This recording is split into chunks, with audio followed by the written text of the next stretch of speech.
I'm taking a special request on a video that somebody wanted me to do. Even though I was trying to keep it to Maryville, Indiana, for rebranding my podcast, but somebody asked me to take a request on Ted Kaczynski, so I did. Um, Ted Kaczynski, if you didn't know, he was the Unabomber. Basically, he was arrested back in the 1990s for basically sending packages to people that when they opened them they would explode, and it resulted in 3 deaths and 24 people being injured. Um, he was a smart guy though, but he screwed up his life by doing this. Um, Not the best signal here, but hold on. Trying to get out of the sun. Trying to get out of the sun here because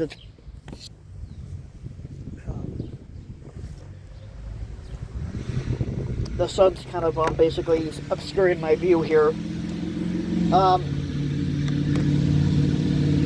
And plus I'm outside, so you're gonna hear a lot of background traffic. Um, Now Theodore Kaczynski was born. That was his name, basically, even though he went by Ted, but he was born Theodore John Kaczynski on May 22nd of 1942, and he died.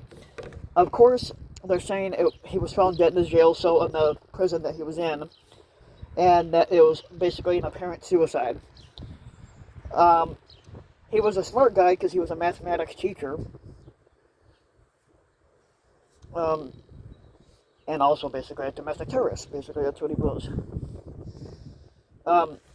He was a mathematics prodigy, but he abandoned his academic career in 1969 to pursue a more primitive lifestyle.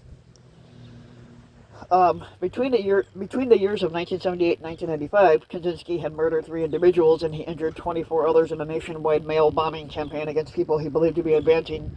Basically, he was against the advancement of modern technology, and he was basically against the destruction of the natural environment, as he put it. He did write a 35,000 word manifesto called "The Industrial Society and Its Future," which I've read online, and basically, he was a social critic opposing industrial. Basically, he was a social critic. He was opposing industrialization, rejecting he hated anything to do with Democrats, and for advocating for a nature-centered form of anarchism. Back in 1971, Kaczynski had moved to a remote cabin without electricity or running water near Lincoln, Montana, where he lived as a recluse, while learning your basic survival skills to become self-sufficient.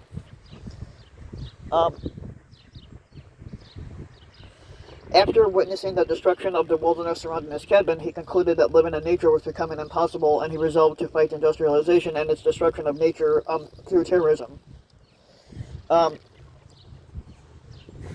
Now, back in 1979, Kaczynski became the subject of what was, by the time of his arrest, the longest and most extensive investigation in the history of the FBI. And the FBI used a case identifier Unabomber before his identity was known, resulting in the media naming him the Unabomber. Back in 1995, Kaczynski had sent a letter to the New York Times promising to desist from terrorism if the Times or the Washington Post published his manifesto. He argued that his bombings were extreme but necessary in attracting attention to the erosion of human freedom and dignity by modern technologies that require a mass organization. Um,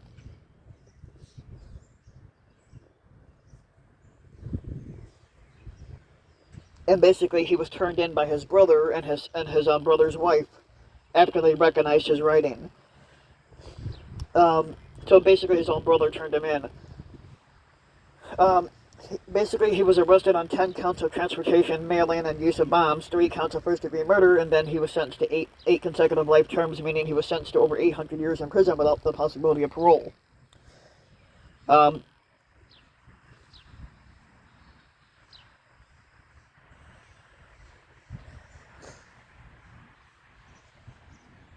his mother was doesn't say what his mother was, but his mother's name was Wanda, and his father's name was Theodore. Also, so he was named that. So he had his father's name.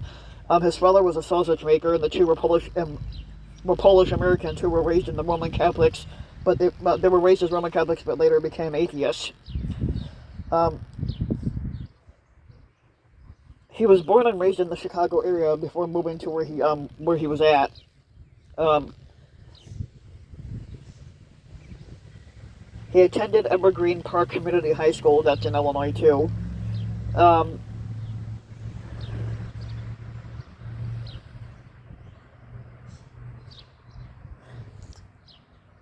People said they never really saw Theodore Kaczynski as a person or as an individual personality, but he was always regarded as a walking brain because he was smart.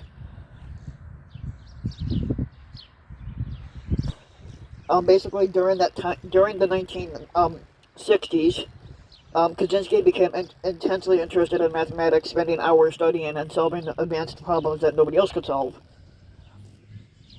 He became associated with a group of like-minded kids interested in science and mathematics known as the Briefcase Boys for their habit of carrying briefcases around with them.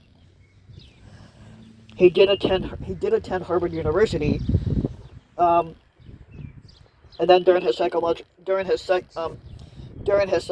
study, which was his second year at Harvard, Kaczynski had participated in a study described by author Alston Chase as a purposely brutalizing psychological experiment that was led by them. And then in 1962, he had enrolled at the University of Michigan, where he earned his master's and doctorate degree in mathematics, basically. During the years of 1964 and 67, respectively, Michigan was not his first choice for a postgraduate education, but he had originally had applied to the University of California, Berkeley, and the University of Chicago, both of them which accepted him but offered him no teaching position or financial aid. Back in the 1960s, because back then it was cheaper to live, he was offered a salary of $2,310, which is equivalent to $22,348 in a teaching post if you were hired today.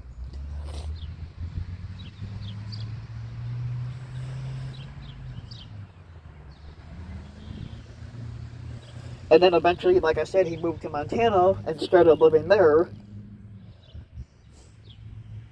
He resigned from UC Berkeley. Kaczynski would move to his parents' home in Lombard, Illinois, and then 2 years later, in 1971, he moved to a remote cabin that he had built outside Lincoln, Montana, where he could live a simple life with little money and without electricity or running water.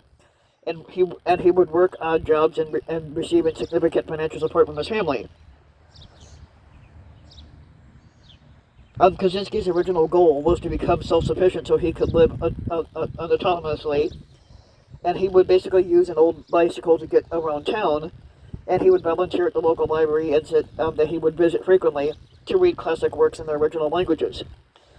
Now, other Lincoln residents said later that such a lifestyle was typical in the area if you lived in it. Kaczynski's cabin was described by a census taker in the 1990 census as containing a bed, 2 chairs, storage trunks, a gas stove, and lots of books.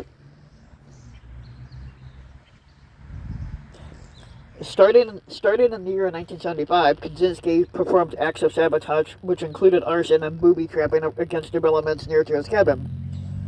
He dedicated himself to reading about sociology and political philosophy, which included the works of Jacques Ellul. I'm not sure if I'm saying that last name right. Now, Kaczynski's brother David later stated that Ellul's book, The Technological Society, became Ted's Bible. Basically, he started quoting everything from it.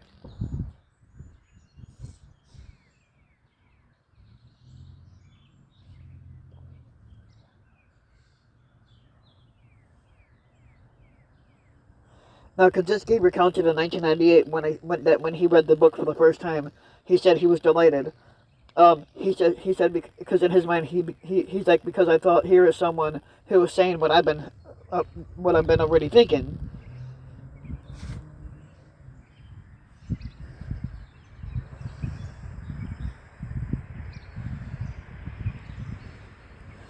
Now, between the years of 1978 and 1995, Kaczynski had mailed or hand-delivered a series of increasingly sophisticated bombs that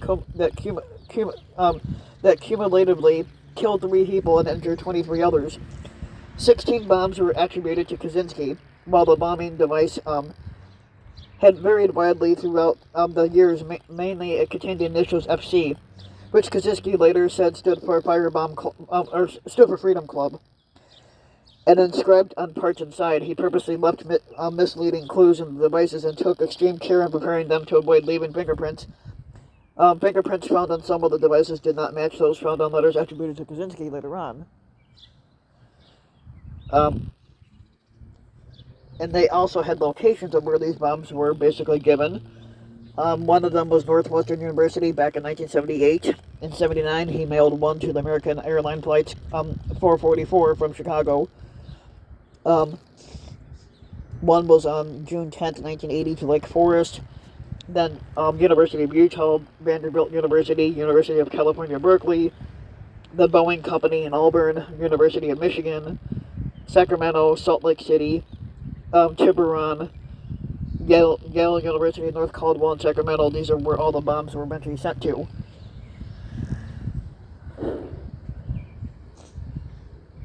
Kaczynski's first bomb was sent to Buckley Christ, who was a professor of materials engineering at Northwestern University on May 25th of 1978. Now, a package bearing Chris's return address was found in the parking lot at the University of Illinois at Chicago. But, and then the FBI got involved in 1979, trying to track him down.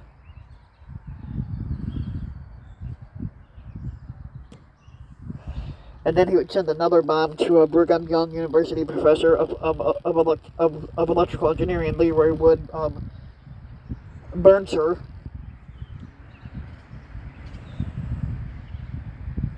And then, like I said, in 1995, he wrote his manifesto.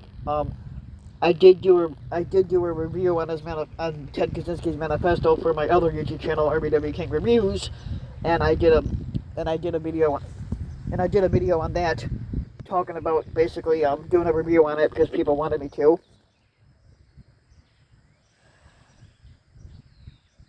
Basically, his summary on the industrialist society and its future. And the first word of his manifesto begins with Kaczynski's assertion. The first paragraph is: the Industrial Revolution and its consequences have been a disaster for the human race. That's basically how he put it. He also would write on that technology had a destabilizing effect on society, and it's made life unfulfilling, and has caused widespread psychological suffering. Kaczynski, in his mind, argued that most people spend their time engaged in useless pursuits because of technological advances, and he referred to them as surrogate activities, wherein people strive toward artificial goals, including scientific work and consumption of it.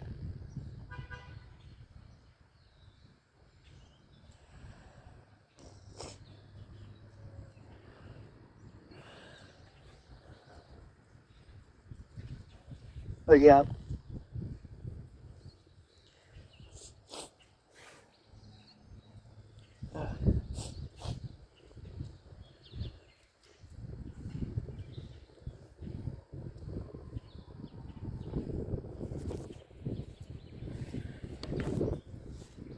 But if you like the video, you can get the